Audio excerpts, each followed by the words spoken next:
Hello and good evening everybody. It is 20th of July 2024 और हम आ गए हैं आपके पास एक और लेट इवनिंग अपडेट के साथ। आप देखें कि हमने बहुत सारे सेक्टर्स कवर किए हैं बजट में और बजट राउंड द कॉर्नर है, तो मैं समझता हूँ आज भी हम बजट की ही बात करें। आज हम एक इम्पॉर्टेंट सेक्टर को डिस्कस करने जा रहे हैं, एग्रीकल्चर। एग्रीकल्चर को आप देखें तो नियर अबाउट 15% ही शेयर रह गया हमारी इकोनॉमी में एग्रीकल्चर सेक्टर का, with the growth and rise of industrial and service sector. एक टाइम था when we were young, when we were in school, we were taught that Bharat एक कृषि प्रधान देश है, बट आज आप देखें सिचुएशन थोड़ी सी अलग डायरेक्शन में जाती हुई दिख रही है। But not to forget 770 million हमारी जो पॉपुलेशन है, उसका 770 मिलियन आज भी उन्हीं पुअर रूरल एरियाज में रहती है। तो एग्रीकल्चर सेक्टर को इम्प्रूव करने से हम सिर्फ एग्रीकल्चर सेक्टर को ही नहीं, बट इतने लार्ज नंबर ऑफ पॉपुलेशन की लाइफस्टाइल और लाइफ साइकिल को भी इम्प्रूव करने की पोजीशन में आएंगे। इसके लिए एक और इम्पोर्टेंट चीज है, देखिए इंडिया आज भी ग्लोबल एग्रीकल्चरल लीडर है बहुत सारी चीजों में।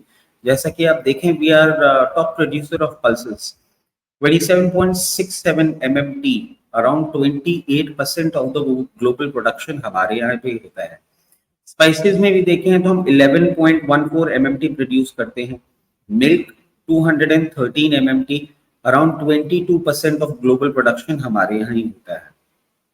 और वर्ल्ड की लार्जेस्ट कैटल हर्ड जो है वो भी हमारे पास है। और सेकेंड लार्जेस्ट प्रोड्यूसर है हम rice, wheat, cotton, sugar cane, farm fish, sheep and goat meat, fruit and vegetables के। अब देखना ये है कि सिर्फ एग्रीकल्चर को इम्प्रूव करके हम अपनी डोमेस्टिक नीड्स ही नहीं, हम अपनी एक्सपोर्ट्स को भी बूस्ट करें, तो वो हमारे लिए एज अ एक्सपोर्ट इकोनॉमी भी हमारे लिए एक इम्पॉर्टेंट रोल प्ले कर सकती है। अभी आप देखें कि हमारे लिए एक अपॉर्चुनिटी ये है कि ग्लोबल डिमांड बहुत ज्यादा राइज हो रही है, बट इस ग्लोबल डिमांड को केटर करने के लिए हमको कुछ कुछ स्टेप्स उठाने होंगे। और ये स्टेप्स अभी इसलिए भी इम्पोर्टेंट है because as India is preparing for budget, हमारे पास अपॉर्चुनिटी है। अगर इस बजट में अच्छे अनाउंसमेंट आते हैं तो हम अराउंड अभी 2.5% एक्सपोर्ट मार्केट को हैंडल कर रहे हैं, उससे बढ़ के इन ईयर्स टू कम हम 4 to 5% को हैंडल कर पाएंगे। अब हम बात करते हैं इम्प्रूवमेंट की, तो इम्प्रूवमेंट कैसे? इम्प्रूवमेंट आप देखें, एक तो इंफ्रास्ट्रक्चर और स्टोरेज, ये हमारे को इम्प्रूव करना होगा। और हमारे पास अभी प्रॉब्लम है, प्रोडक्शन है मगर स्टोरेज एडिक्वेट ना होने के कारण वो क्रॉप्स खराब हो जाते हैं। ट्रांसपोर्ट फैसिलिटी भी प्रॉब्लम है। तो state of an art storage facility और इफेक्टिव ट्रांसपोर्ट, ये दो चीजें अगर सरकार इस बजट में कुछ इनको असिस्ट करने के लिए अनाउंसमेंट कर पाती है तो हमारे लिए एक बेनिफिशियरी हो सकता है। और इसके साथ साथ आप देखें कि हमें ग्लोबल एक्सपोर्ट पे अगर फोकस करना है तो बहुत सारे स्पाइसेस हैं जो हमारे यहाँ प्रोड्यूस होते हैं कि जिनकी ग्लोबल डिमांड है, और बहुत सारे ऑर्गेनिक प्रोड्यूस हैं जो हम कर सकते हैं। एग्जॉटिक फ्रूट्स, लेटली आपने देखा होगा इंडिया में बहुत सारे एग्जॉटिक फ्रूट्स भी प्रोड्यूस होने लगे हैं, उनको एनहांस भी अगर हम करेंगे तो हमारे ये एग्रीकल्चर सेक्टर जो है ये और इम्प्रोवाइज हो सकता है। और क्लाइमेट चेंज जो है वो देखिए कोई फ्यूचर का फिनोमेना नहीं बचा है, it's here, it's living with us, we are living in a state where climate change अब एक प्रेजेंट सिचुएशन बन चुकी है। अगर हम इन क्रॉप्स पे फोकस करते हैं तो हमारा एक और कटिंग एज एडवांटेज होगा ही होगा।